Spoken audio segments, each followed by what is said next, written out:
Bismillahirrahmanirrahim. Alhamdulillahirrabbilalamin. Wassalatu wassalamu ala ashrafil anbiya wal mursalin nabiyina Muhammad wa ala alihi wa man tabi'ahum bi ihsanin ila yaumiddin. Allahumma anfa'na bima 'allamtana wa alimna ma yanfa'una wa zidna ilma. Baik, Bapak sekalian, kita lanjut. Sekarang sesi keberapa? Sesi ke-6 dari kajian Takmir jilid 3. Kita masuk bab 218. Ingat, kalau disebut 218 cari 218. Pak Sudar sampun? Pak Sudar? Pun.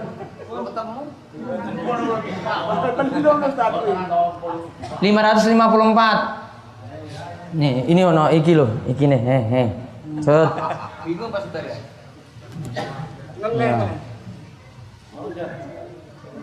Dah, baik. Sekarang judulnya lihat. Bab al-jud wa fi'lil ma'ruf wal iksari minal khair fi syahri Ramadan wa ziyada min zalika fil ashril awakhir minhu. Bab al-jud, dermawan, wa fi'lil ma'ruf, melakukan kebaikan dan memperbanyak kebaikan pada bulan Ramadan, serta lebih memperbanyak lagi kebaikan pada 10 hari terakhir Ramadan. Jadi sekarang kita bahas tentang masalah kita diperintahkan untuk banyak beramal. Namun grafiknya lihat, banyak beramalnya. Makin akhir makin tinggi. Ya. Jadi awal-awal biasa-biasa mungkin. Makin akhir makin semangat. Jadi grafiknya makin naik. Kalau kita itu grafiknya gini, makin turun. Sekarang buat grafiknya jadi kebalik. Makin lama itu makin naik. Jadi awal-awal tuh bagaikan mesin baru panas itu. Belum panas betul, panas nanti akhir. Jenengan kayak mesin apa ya? Kalau panas duluan terus setelah itu turun, setelah itu apa, mesin apa itu? Hah? Ada mesin kayak gitu. Mesin dari panas dulu terus drop gitu jatuh. Kan nggak ada mesin kayak gitu. Mesin awalnya, mesin Cina mungkin ya, mungkin. Kalau mesin asli kan gini, pelan, panas, nah itu baru kencang itu. Nah akhir itu sampai akhir. Jadi kalau terangkan sama jamaah kayak gitu grafiknya. Ya, makin akhir itu makin semangat. Nah ini bab ini yang dibahas seperti itu. Ada 3 hadis, ada 2 hadis. Hadis yang pertama 1222 nomornya, dari Ibnu Abbas radhiyallahu anhuma. Ia berkata, kana Rasulullah SAW ajwadan nasi wa kana ajwada ma yakunu fi Ramadan hina yalqahu Jibril. Rasulullah SAW, kata Ibnu Abbas, adalah orang yang paling dermawan. Dan beliau lebih dermawan lagi pada bulan Ramadan. Serta ia sering ditemui oleh Jibril ketika Ramadan. Wa kana Jibrilu yalqahu min kulli lailatin min Ramadan. Jibril menemui Nabi SAW setiap malam Ramadan. Untuk apa? Fayudarisuhul Quran. Untuk mengajarkan Al-Quran. Fala Rasulullah SAW hina yalqahu Jibril ajwadu bil khairi minar rihil mursalah. Maka Jibril itu menemuinya setiap malam Ramadan untuk tadarus Al-Quran. Maka sungguh Rasulullah SAW ketika sering ditemui Jibril, benar-benar beliau lebih dermawan dengan kebaikan daripada angin yang berhembus. Muttafaqun alaih. Hadis ini diriwayatkan oleh Imam Bukhari dan Muslim. Juga kata Aisyah, lihat hadis yang kedua, 1223. Aisyah berkata, Aisyah radhiyallahu anha itu berkata, karena Rasulullah SAW idza dakhala al-ashru ahyal laila. Apabila Rasulullah SAW memasuki 10 malam terakhir pada bulan Ramadan, beliau menghidupkan malam-malam yang ada. Wa aiqadha ahlahu, dan beliau membangunkan keluarganya. Wa syaddal mi'zar, dan beliau mengencangkan ikatan sarungnya. Muttafaqun alaih. Hadis ini diriwayatkan oleh Imam Bukhari dan Muslim. Maka faedah yang bisa kita ambil dari hadis ini,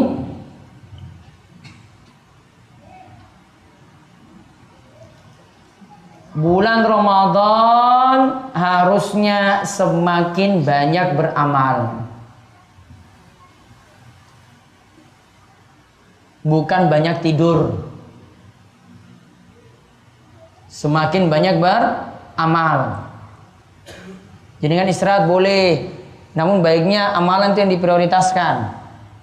Bukan tidur lagi bar subuh sampai zuhur, bar zuhur lanjut meneh sampai ngasar. Ngasar ngabuburit. Ya, ngabuburit itu apa ya di sini ya? Ya jalan-jalan. Ada yang mancing, ada yang bawa tembak nanti cari burung. Ya, ada juga, kalau orang kota saya nggak tahu ini. Ngabuburitnya itu apa? Apa ingin lepas pandangan gitu, lihat gambar-gambar yang nggak pas untuk dilihat. Lihat, di bulan Ramadan perbanyak amalan. Amalannya ditambah. Mau tambah sholat 2 ya monggo silahkan. Mau tambah dengan tahajudnya lagi di malam hari, tambah lagi.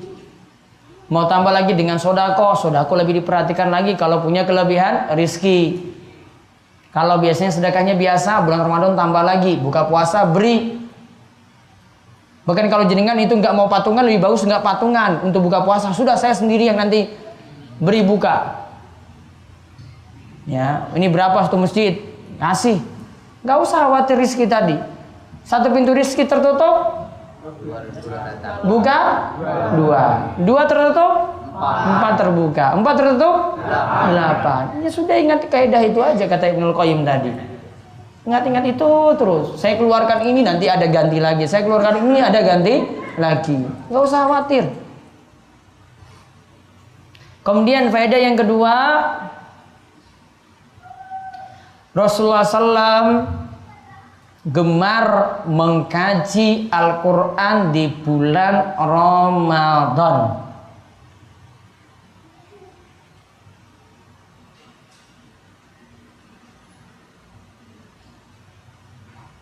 Karena ingat nih, saat itu juga waktu turunnya Al-Quran.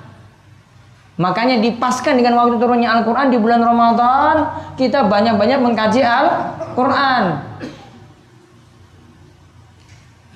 Saya sudah jelaskan waktu malam Kamis, mengkaji Al-Quran ada 2 model. Yang pertama, jenengan bisa hatamkan. Kalau di masjid-masjid kita biasanya tadarusan, ini baca sak ruku, ini sak ruku lagi, ini sak ruku, yang lainnya nyimak gitu ya. Ya, boleh. Atau enggak, baca sendiri. Kalau tadi modelnya seperti itu, biar nanti ada yang betulkan bacaan. Ya, namun mau hatamkan silakan. Mau beberapa kali hatam juga boleh. Namun yang ada model yang kedua lagi, jenengan nggak prioritaskan hatamkan, namun yang penting mentadaburi. Tadaburi itu apa? Merenungkan. Yang kedua itu tadabbur. Tadabbur itu artinya merenungkan. Merenungkan itu kuasai artinya, pelajari tafsirannya. Gitu, model ini dipelajari, bisa dipakai. Entah ada orang mau hatamkan, ya monggo hatamkan. Perbanyak hatam juga boleh. Atau yang kedua tadabbur tadi. Saya pengen bulan Ramadan kaji surat Al-Baqarah sampai rampung. Yang ini bagusnya kalau punya kitab tafsir. Masalahnya kitab tafsir itu tebal-tebal ya. Ya, nggak bisa dibagi gratis kayak ini. Hah? Ya, kitab tafsir tebal-tebal. Ada yang ringkas-ringkas ada, namun saya cuma punya versi bahasa Arab saja. Malas baca terjemah itu dari dulu. Kalau bahasa Arab saya bisa kasih gratis. Tapi nggak tahu sampai di rumah itu dibuka nggak nanti kalau saya kasih gratis. Itu. Makanya di pesantren sini ada bahasa Arab, kita kasih pelajaran bahasa Arab, baru satu angkatan, nanti ada angkatan kedua lagi. Namun yang ikut ini ya saran saya nggak sepuh-sepuh lah. Aduh ini pikirannya ini porsir tenaga, ini yang nom-nom saja sudah KO gitu. Yang ikuti sudah mau KO itu. 9 hari 70 pertemuan loh itu. 70 sesi coba. Dari pagi sampai malam. Istirahat cuma sebentar. Lanjut lagi besoknya lagi 5 hari itu berturut-turut. Coba lihat itu. Yang sepuh-sepuh saya nggak tahu nanti pulangnya nanti seperti apa lagi yang tersebut. Bebannya nanti malah nambah, saya nggak tanggung jawab gitu. Nah, tapi ini penting memang karena untuk regenerasi satu, kemudian itu untuk penguasaan kitab-kitab Arab, penting dengan bahasa Arab. Ya, dan ini perlu pengkajian berkesinambungan, artinya berlanjut terus, nggak bisa separuh-separuh. Nah, tadi yang kedua, kita diperintahkan untuk banyak-banyak mengkaji Al-Quran. Yang ketiga, di bulan Ramadan hendaklah memperbanyak sedekah. Ingat ya, pahalanya lebih berlipat-lipat ya. Sudah tadi kita sebut ya, pahalanya makin berlipat-lipat kalau dilakukan di bulan Ramadan dibandingkan di luar bulan Ramadan. Beri motivasi pada jamaah seperti itu. Jenengan infak di bulan Ramadan itu pahalanya lebih besar. Suruh banyak-banyak infak. Kalau jenengan lagi bangun masjid apalagi itu, Pak, ini sudah infak bulan ini, pahalanya itu besar sekali. Di luar bulan Ramadan itu biar sudah rampung nih, karena Ramadan sudah tertutup semuanya. Beri motivasi seperti itu, banyak-banyak sedekah. Bisa beri makan buka puasa bareng. Tolong di sini jadikan prioritas buka puasa bareng juga. Ini biasanya kalau di masjid kita itu cuma bocah-bocah cilik yang nanti isi masjid pas buka. Tolong diganti orang dewasa lah. Siapa yang puasa sekarang? Yang dewasa apa yang bocah tadi?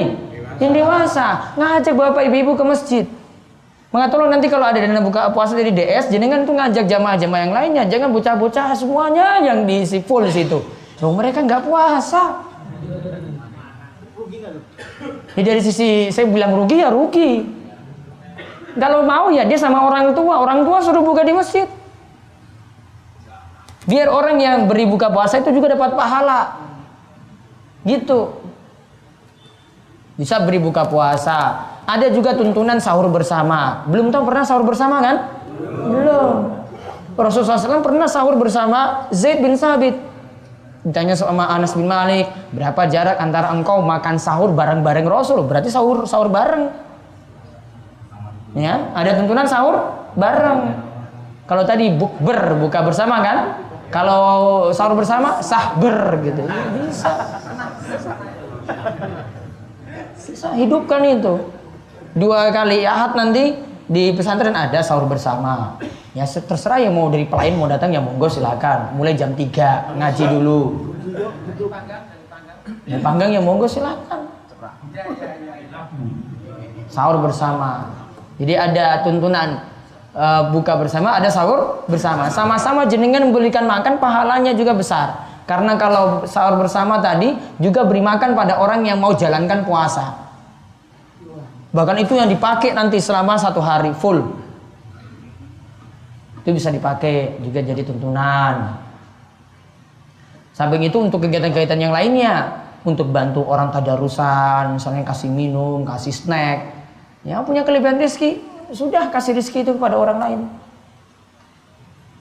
Hidupi orang atau beri makan pada orang yang mereka dalam keadaan lapar. Puasa lapar enggak? Lapar. Maka pahalanya kata Nabi SAW, kalau makanan akan digantikan dengan buah di surga.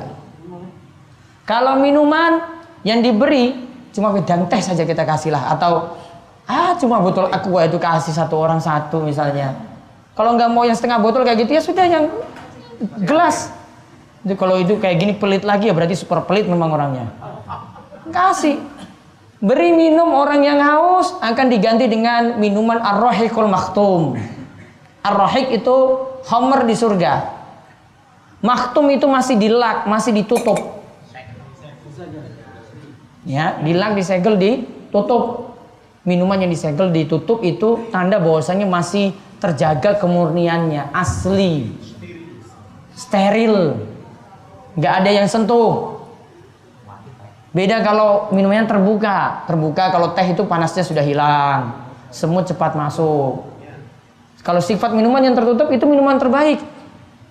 Maka ini sifat khomernya nanti ada di surga. Namun khomernya bukan khomer yang memabukkan. Maka setiap orang yang memberikan makanan buka puasa akan mendapatkan keutamaan ini.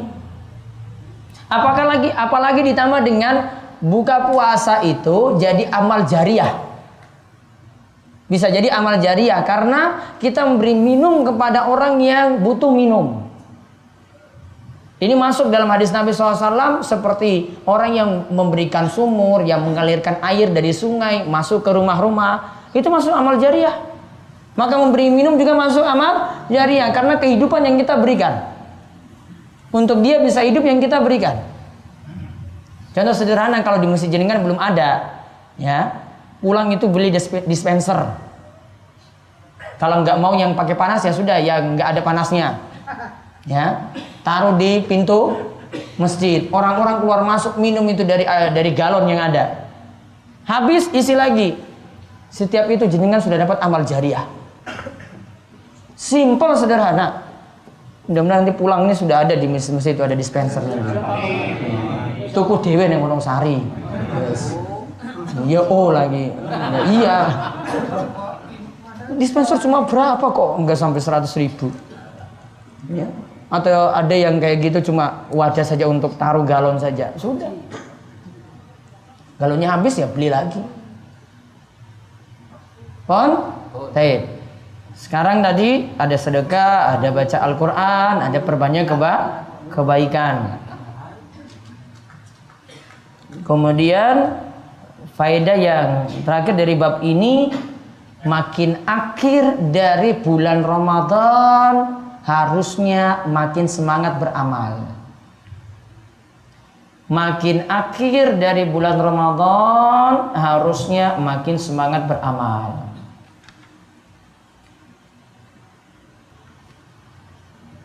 Sudah? Maksudnya apa? Grafiknya tadi makin naik. Kalau sampai akhir Ramadan itu makin naik. Tambah terus amalan. Tahajudnya boleh tambah. Sodakonya makin nambah lagi. Kemudian usahakan bisa lakukan iktikaf. Ya, usahakan bisa lakukan iktikaf. Jadi kan kalau ada di masjid bagusnya dibuat program itu. Iktikaf di masjid 10 hari. Namun sebenarnya iktikaf tidak disyaratkan 10 hari, itu bukan syarat, namun baiknya. Namun kalau dia cuma diam 1 malam saja atau bertarweh sampai jam 10 terus pulang, itu sudah disebut iktikaf. Itu masuk dalam iktikaf sunnah atau iktikaf mutlak. Yang penting yang namanya iktikaf tidak keluar-keluar dari masjid kecuali dia ibadah di situ. Kurangi dolanan HP dalam masjid. Ya karena sama saja bawa masuk HP nanti main juga, ngegame pas iktikaf. Kemudian kalau lagi iktikaf ya nggak usah Facebookan, kemudian nanti sharing-sharing, wah saya lagi iktikaf ini, lagi sholat, ngapain pamer-pamer amalan. Kalau dulu kita susah loh untuk pamer-pamer amalan dibandingkan saat ini baru sholat tahajud saja, baru 1 malam saja sudah masuk Facebook. Wah alhamdulillah saya sudah bangun sholat malam. Ya, fotonya masukin di Facebook. Ria nggak ini? Ria atau tidak? Yo ria. Jadi kan gak usah tanya lagi, wah itu paling dia cuma ini saja gitu. Paling amalannya itu ikhlas, wong dia sudah nampakkan sendiri. Ngapain pamer-pamer amalan-amalan yang harusnya disembunyikan? Wah saya sudah hatam Al-Quran 1 kali, ini baru 10 hari Ramadan. Terus pamer-pamer untuk apa? Sudah jadikan amalan yang tersembunyi. Ingat, amalan yang tersembunyi itu lebih bagus daripada terangan. Kalau itu amalan sunnah. Beda kalau itu amalan wajib. Ya zakat ya harus bayar terang-terangan. Sholat jamaah ya nggak bisa. Sembunyi-sembunyi nggak bisa. Azan pakai sembunyi-sembunyi juga nggak bisa. Ada amalan yang perlu ditampakkan ya ditampakkan. Tanda juga untuk menyebarkan syiar Islam seperti itu. Wallahu a'lam bishawab. Ada pertanyaan? Untuk menghafal Al-Quran, apa ini termasuk mengkaji? Apakah menghafal Al-Quran termasuk mengkaji Al-Quran di bulan Ramadan? Iya. Oh, saya mau hafal Al-Quran satu juz 30. Khusus saya spesialkan di bulan Ramadan ini, mudah-mudahan bisa hatam masuk di dalamnya. Ada lagi? Waalaikumsalam warahmatullahi wabarakatuh.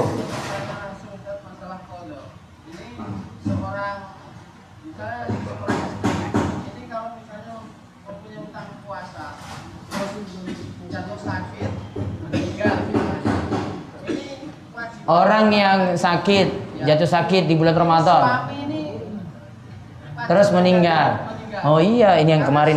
Ini kayaknya kemarin nggak masuk ini. Iya, sudah dijawab itu. Ada yang nanya. Ora nyaur, ora fidyah. Sekarang saya tanya, dia punya kesempatan untuk nyaur kapan kalau seperti itu? Bulan Ramadan sakit, langsung mati. Sekarang kapan dia nyaurnya?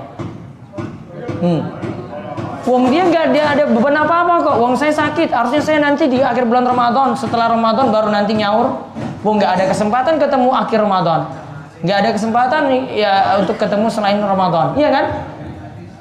Maka tidak ada kewajiban Ramadan, tidak ada kewajiban fidyah. Gitu. Beda kalau misalnya sakit 5 hari di bulan Ramadan, Ramadan masih ada kesempatan nyaur, namun dia tunda 2 bulan, kemudian meninggal dunia, berarti ada kesempatan. Itu baru nyaur ya. Nanti yang nyaurnya ya tadi ahli warisnya. Suami ahli waris gak dari istri? Hah? Istri meninggal dunia, suami dapat waris nggak? Dapat. Berapa? Seperempat bagian. Kalau punya anak, kalau nggak punya anak dapat setengah. Oh, paling ada tambah keterangan sedikit gitu. Bobono Pak Nurdin ini. Ya, satu lagi. Coba cek sudah siap belum? Hah? Itikaf haruskah di masjid ataukah boleh di musola? Yang penting musolanya ada sholat 5 waktu, Pak. Kalau ada, boleh. Kan yang penting kita di masjid itu itikaf nggak keluar-keluar. Kalau andai kan tidak ada sholat 5 waktu, berarti kan butuh keluar. Padahal yang namanya itikaf harus berada dalam masjid. Bagusnya cari yang ada sholat 5 waktu, yang ada sholat Jumat. Ya, karena kalau dia cuma sholat 5 waktu, terus sholat Jumat nggak ada, ya dia keluar berarti. Baiknya cari yang ada sholat 5 waktu, yang ada sholat Jumat. Itu yang digunakan iktikaf.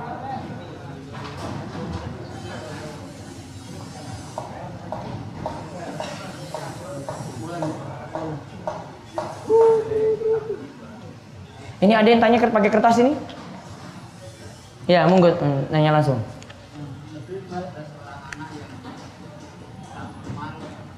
Anak kurang normal, masih bisa puasa nggak? Yang kurang normalnya berarti nggak ada kesadarannya sudah. Berarti tidak ada fidyah, tidak ada puasa.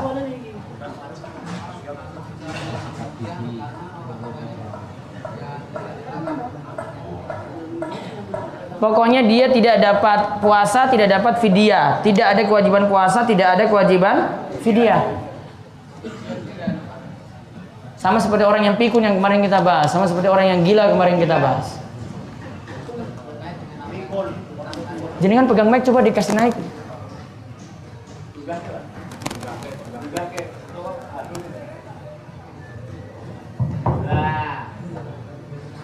Yang terkait dengan infak tadi Ustaz. Ada seorang punya utang dari infak, tapi dia ragu-ragu mau masukkan infak di dalam masjid.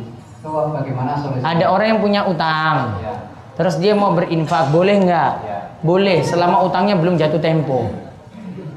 Karena kalau utangnya jatuh tempo, harus dahulukan utang daripada infak untuk masjid. Baik. Sekarang saat puasa berkumur-kumur dengan nasrin. Nasrin itu apa? Kumur-kumur. Ketelan nggak? Semua kumur-kumur kan? Boleh. Terasa sekali. Dihindari saat puasa. Nanti ketika buka atau sahur saja. Saya berpuasa tahun 2015 belum sahur belum. Tahun 2016 belum sahur. Baru akan disahur 2017. Diulang, coba. Tahun 2015 masih punya utang. Masih punya utang 2015 terus. Tahun 2016 berapa utang belum disahur. Baru sempat bisa nyaur 2017. Bisa nggak disahur? Baru bisa nyaur 2017. Boleh. Boleh ya? Ya. Bisa terjadi pada orang sakit atau pada wanita hamil dan menyusui. Wallahu a'lam bishawab. Rampung dulu sesi yang ke-6.